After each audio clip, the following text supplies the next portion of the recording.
Sagittarius, welcome to the Plaid Sheep Oracle. This reading is quite intense and kind of amazing, and I don't know, also feels oddly specific. So I'm just going to trust that whoever needs to come here and see it, whether you have a Sagittarius placement or not, that you are arriving here. And certainly there is evidence within the reading that you will. So we begin with the Sibyl from the Deep, Dark, and Dangerous Oracle. And the subtitle here is Foresight. Now, the Sibyls were oracles in the ancient world, the most famous being the Sibyl of Delphi, also known as the Pythia. And they were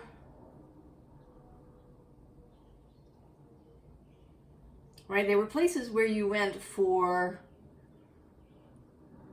kind of big things.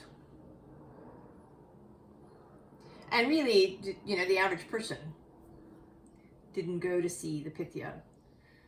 Kings and emperors and generals showed up there. And she delivered a message that could sometimes be sort of cryptic. And I have this sense that up until this point, you have been this questioner. And the whole process was kind of like a pilgrimage. You didn't just, shoot over there and ask your question and that was it. Right? It was kind of a process. And you traveled there.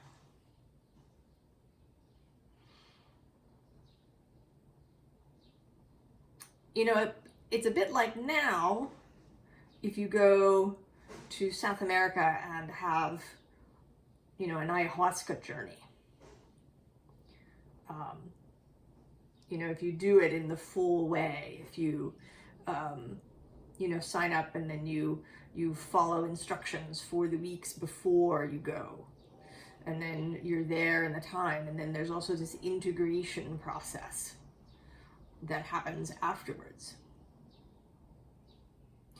And up until this point, I think that you have been this seeker. And the messages that have been coming have been really cryptic, as they were. But something is changing. And you are about to become the oracle.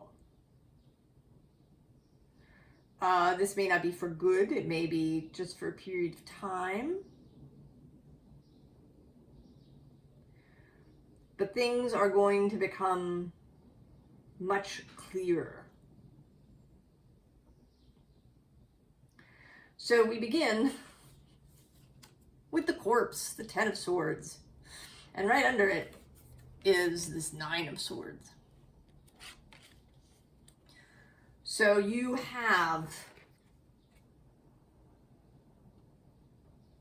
put stuff down. You have walked away from the corpse. You've walked away from something. And the bottom of the deck has the Ace of Cups, our Holy Grail.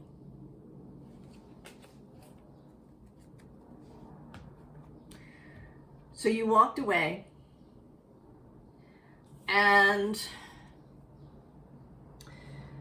we have the Star Key, who's Aquarius energy, and I feel today like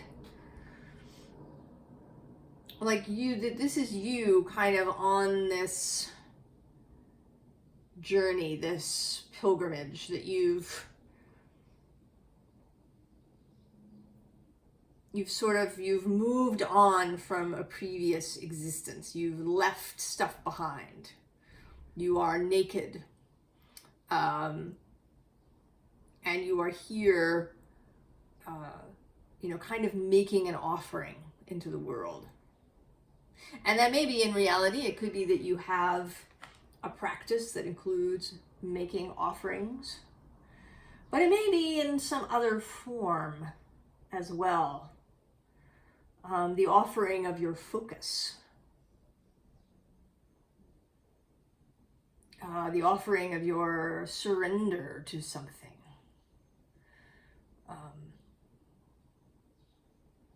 It may be that you are surrendering to the guidance of your own wider self, when previously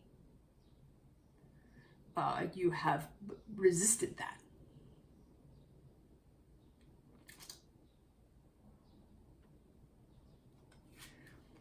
So the Seven of Cups, this kind of confusing energy, too many choices maybe to be able to choose something, a fog, is going to lift. You will have clarity. And again, I would say, I don't know if this is, forever, that from here on out, you will be clear more than not. And it might be so. I don't really know. I feel as if it might be different for different people. That for some people, this clarity is now the way moving forward for good. And that for others, there may be, periods of crystal clarity.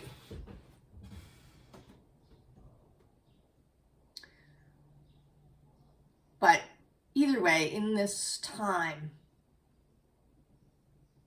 you'll really know your own mind. Sometimes that's the problem. If we get too much input from different places, from different people, from media, from other sources at large, family members, friends, whoever, we can have trouble knowing our own mind. And this is especially true if we grew up with a kind of people-pleasy thing.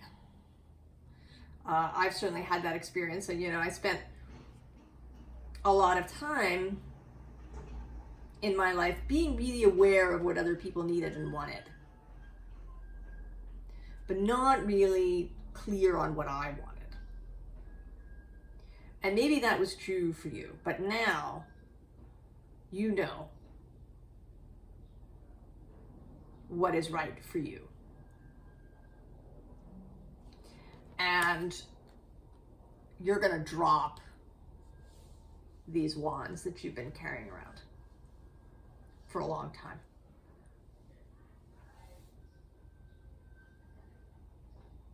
You're going to put them down.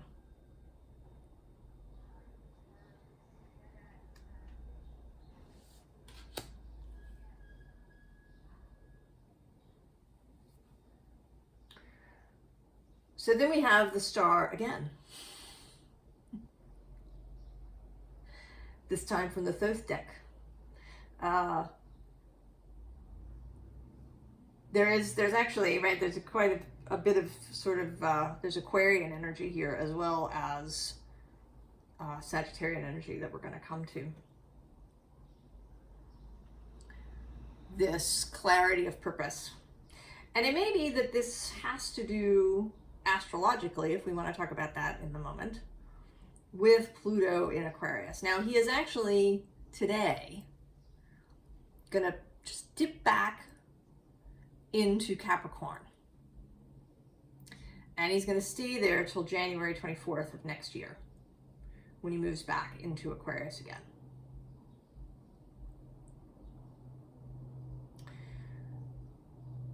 And this is sextile Sagittarius. So it may be that this little period is kind of like the planning phase for you. You have become clear on what it is that you want, on what your star that you're going to follow is.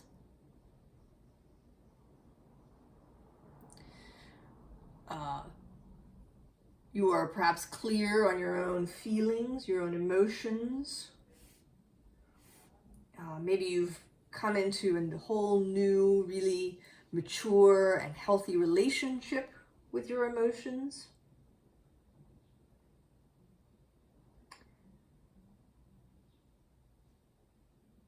And now there is a kind of planning phase, perhaps. Or you may be just ready to move forward right now. And not worry about that little dip back into Capricorn. Or maybe you're watching this 2 years from now.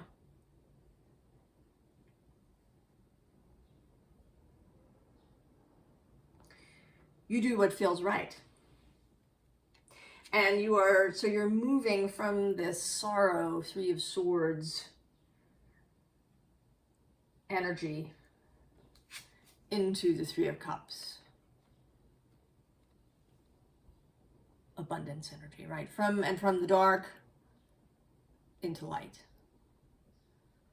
From not being able to see to seeing clearly.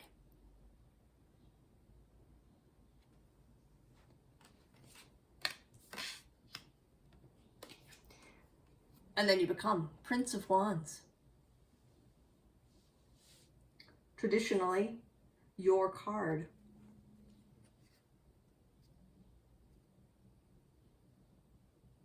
The Prince.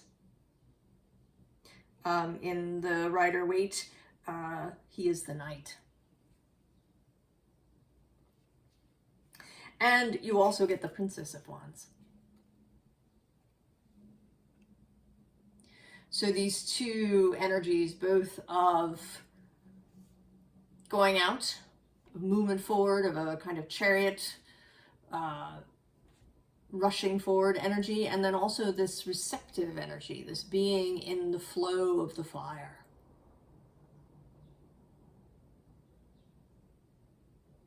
Now that you are clear, knowing your own mind, really coming into yourself.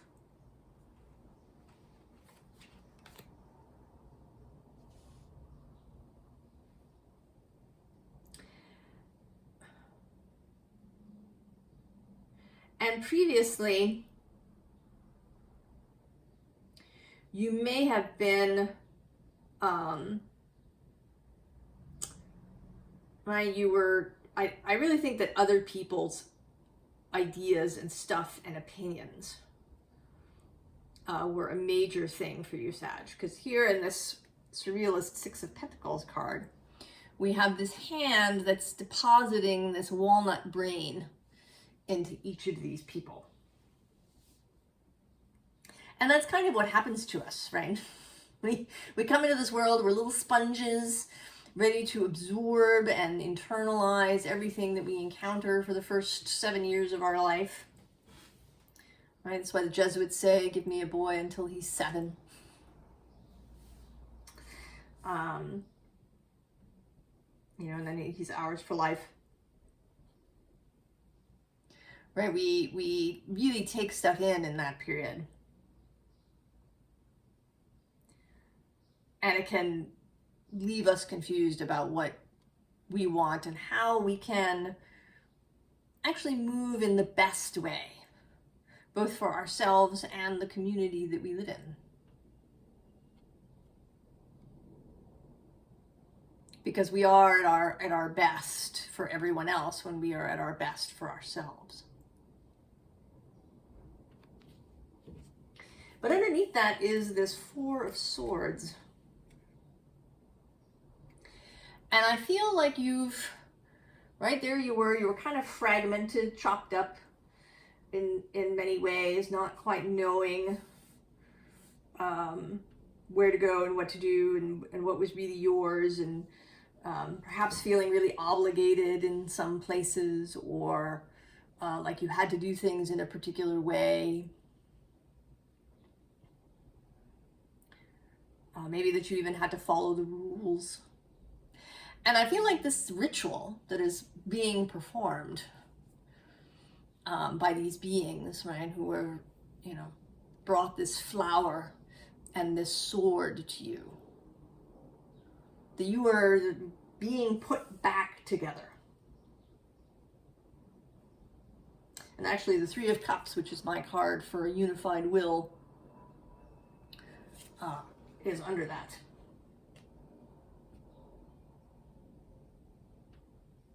I sort of, you know, this also calls me back to that scene in the Two Towers, Lord of the Rings, the Two Towers, where Gandalf frees Theoden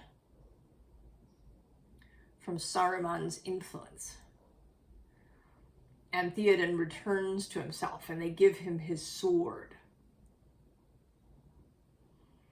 as like the final piece, right? This sword of clarity, of knowing your own mind, right? The Theoden's mind is freed.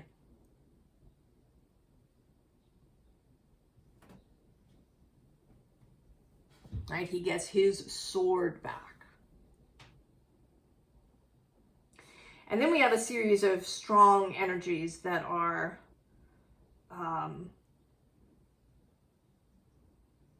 that kind of talk about the inevitability of this.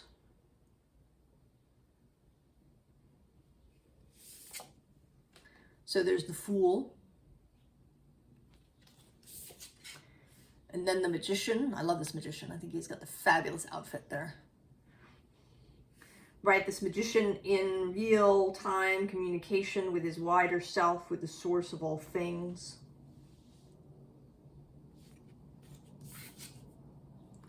And then the Tower.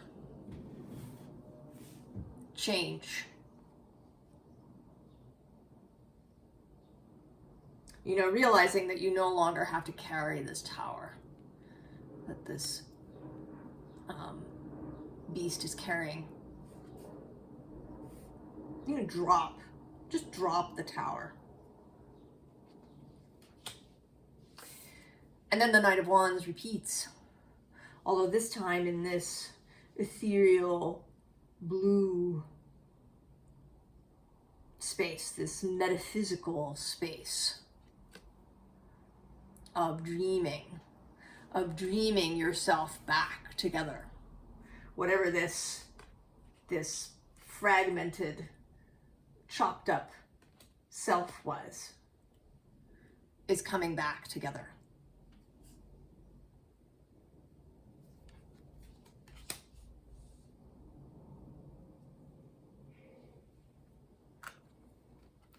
So then we have soul time. The frequency of soul time asks us to allow the possibility of a new reality to emerge, that embraces the concept that while the corporeal body is mortal, the soul is timeless, limitless, and infinite. It may be that during this heightened time period that you will have access to skills and memories of previous lives and incarnations.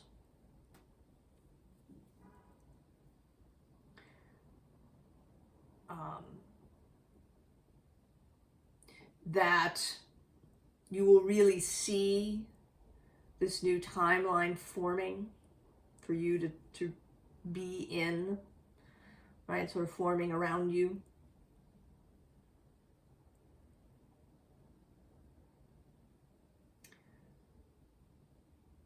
I know that Sagittarius often likes to have a really clear, you know, arrow sharp message.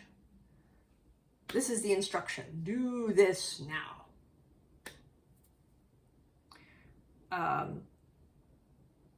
And this isn't really quite that. I mean, you are going to know your own mind,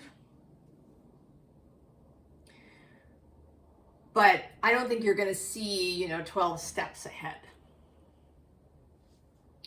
because, you know, there's sort of too many moving parts, I think, partly.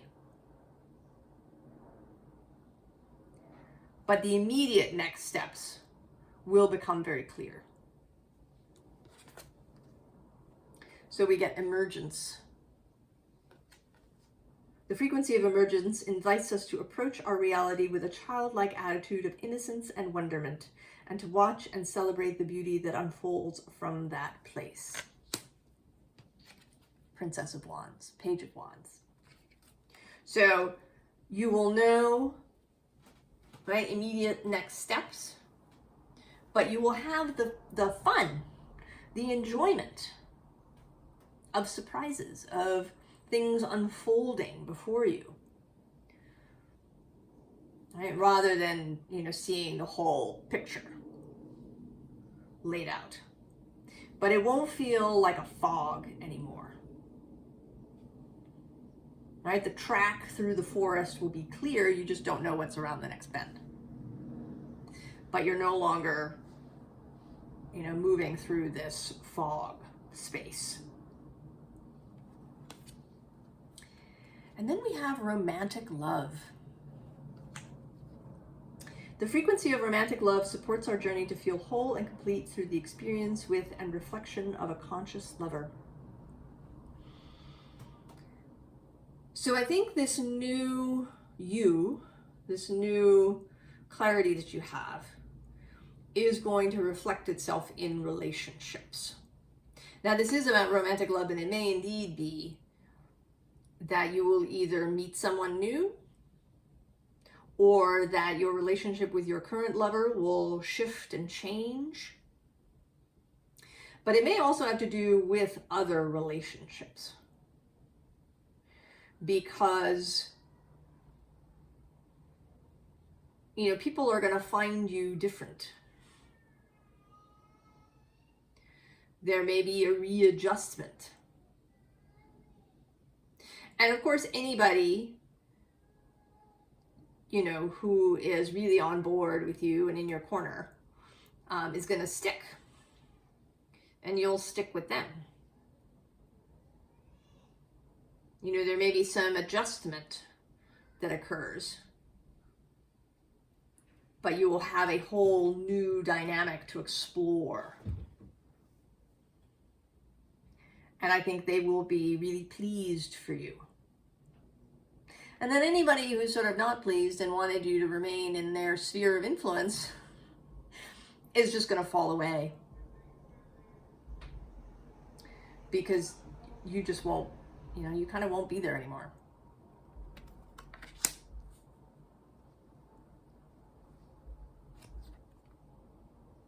So, advice. If during this period there's some mental, old stuff perhaps coming up, a tendency for your mind to, go off and catastrophize a little bit if that's what you do, or worry, or maybe if you have a tendency to get into arguments with other people when you're stressed. If that's happening, turn your gaze outward again. Return to your focus. That is certainly your gift, Sagittarius, this ability to focus on the way ahead.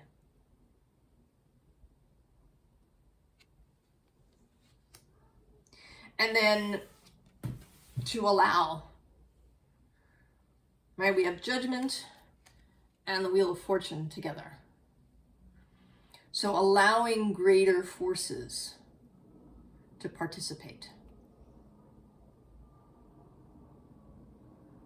Not wanting to control every bit, not wanting to, have the next 12 steps outlined.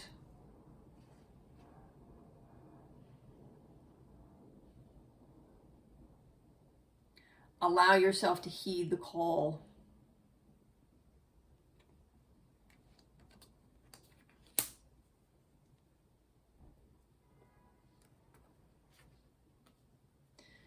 And then the Emperor. Sovereignty of self. It's really easy, I think, to, even without knowing it, right, to allow external stuff to control how we move through life. Through seeking external validation. And that actually makes me think of another piece of media. Northern Exposure was a fabulous show. And one of the characters, Ed Chigliak, was studying to be a shaman, a medicine person. And one of the sort of cases that he takes on is a young woman, and he has to fight external validation on her part, who shows up as a big guy in a three-piece suit.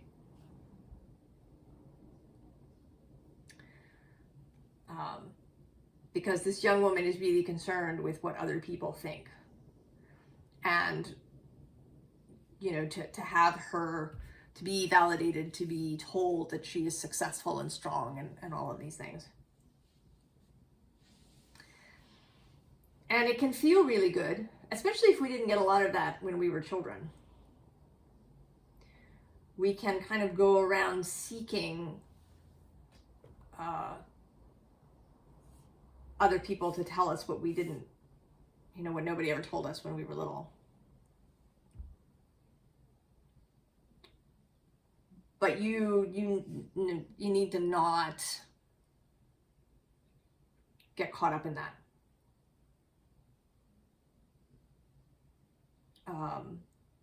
Of seeking external, and also to not, you know, San actually talks about this, about not getting so caught up in like signs and synchronicities, to not use them in place of your own knowing. That your own internal knowing is sort of the most important thing, right? Your own, that you validate yourself in that way. I think that synchronicities are really useful. I think that they can help us know that we're kind of in the right frame of mind, in the right energy when they appear. They don't have to be, you know, big momentous things, but there's sort of a little sprinkling of knowing that you're in the right vibration. But I think I agree with her that internal, right, that knowing your own mind, knowing that something is the right action for you because it just feels right through your whole body and emotional body and self. That you are clear on what it is that you want, what is your definition of success, what kind of life do you want. So really, really having that clear, and I think that in this period, you're really going to have that. That you are getting clear, knowing your own mind, and being able to move from that space. Sagittarius. To get on your horse and ride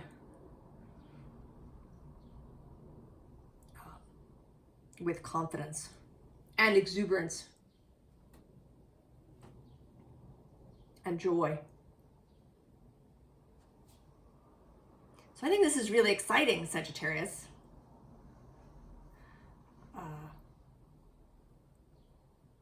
And I wish you all the very, very best as you set out with your new clarity. And I'll see you next time. So long, Sag.